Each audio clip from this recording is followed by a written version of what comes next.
Lieutenant General Ben Hodges, retired, was the former U.S. Army commander in Europe. Hi, Ben. Hey, Dana. Thanks. Good to see you. Look, it's good to talk to you because you have been right on the money on a lot of what has happened in Ukraine, and so far ahead of others, I think, in understanding the battlefield there and what the Ukrainians were able to do. And, you know, it is a very confused picture on the battlefield now because we see the Russians regrouping, big masses of troops getting ready to push into the Donbass and the east.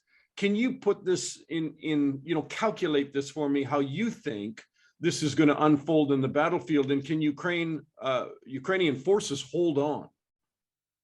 So you're right. This is a new phase of the war. The Russians failed in every aspect of their first objectives, and so they have recalibrated what they think is achievable in the near term. They're looking at 9 May, the Victory Day, where they celebrate the end of World War II and have a huge parade every year in Red Square on May the 9th. I think that there's immense pressure to deliver some sort of positive victory-looking outcome before May 9th.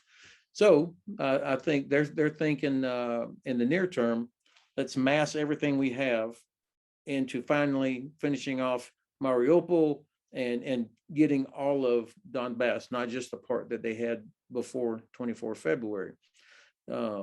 These guys are brutal. They're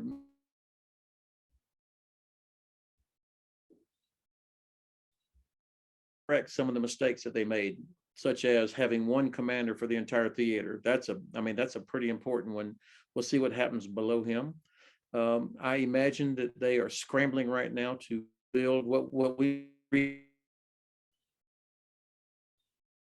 damaged equipment, replacing manpower losses, leaders, all of that. That takes a few weeks to do, which I think represents an opportunity for Ukraine and for us. They have what's called these battalion tactical groups, as I understand it. You'll understand this a lot better, being a military person.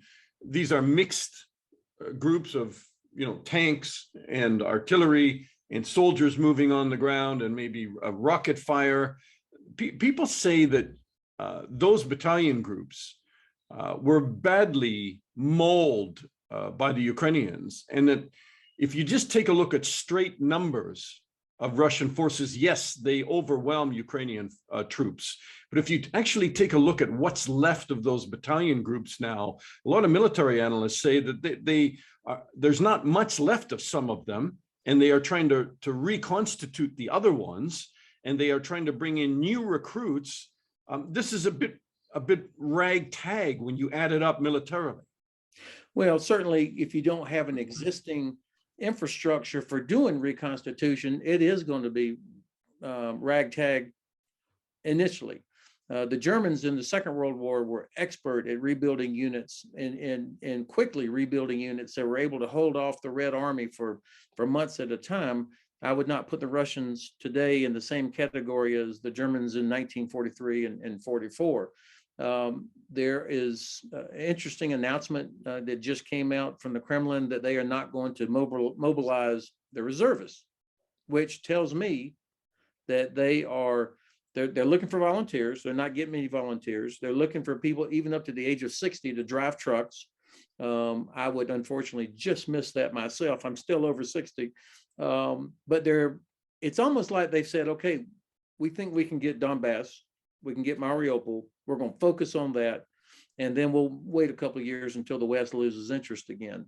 And of course, knowing that they will have completely isolated Ukraine away from the Sea of Azov, then and the Ukrainian economy being in tatters, Russia can actually take a longer term view of this.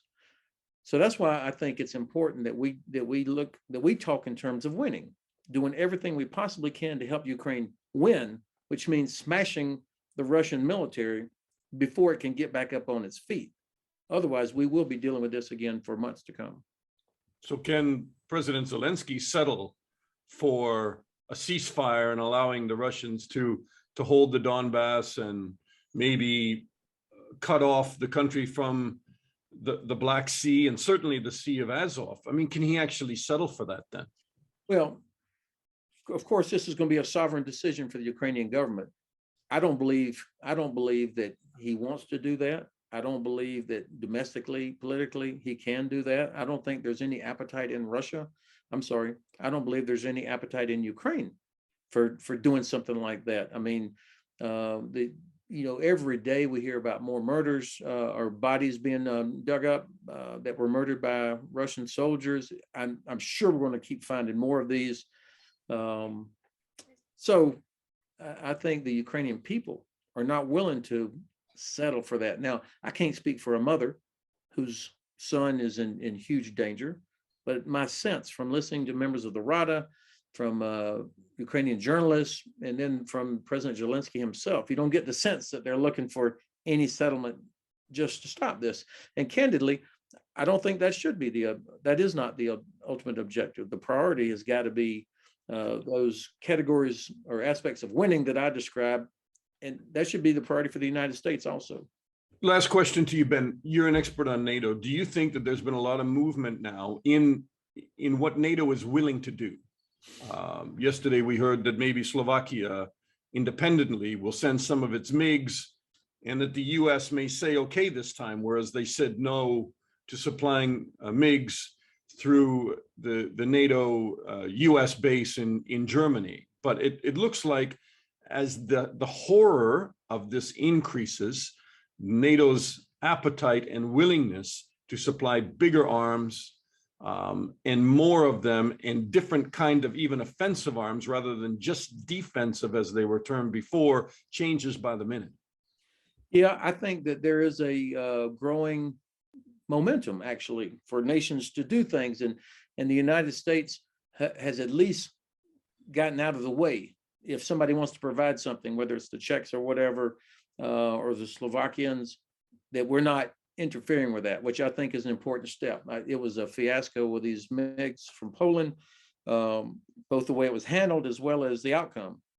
And I think that we were making policy decisions based on an exaggerated fear of what might happen, like an escalation or a World War III type thing. And I think those fears were exaggerated, and there's a growing recognition that perhaps we do need to do more than just keep Ukraine in the fight. And nobody wants to be a party to allowing or enabling the continued murder of innocent people.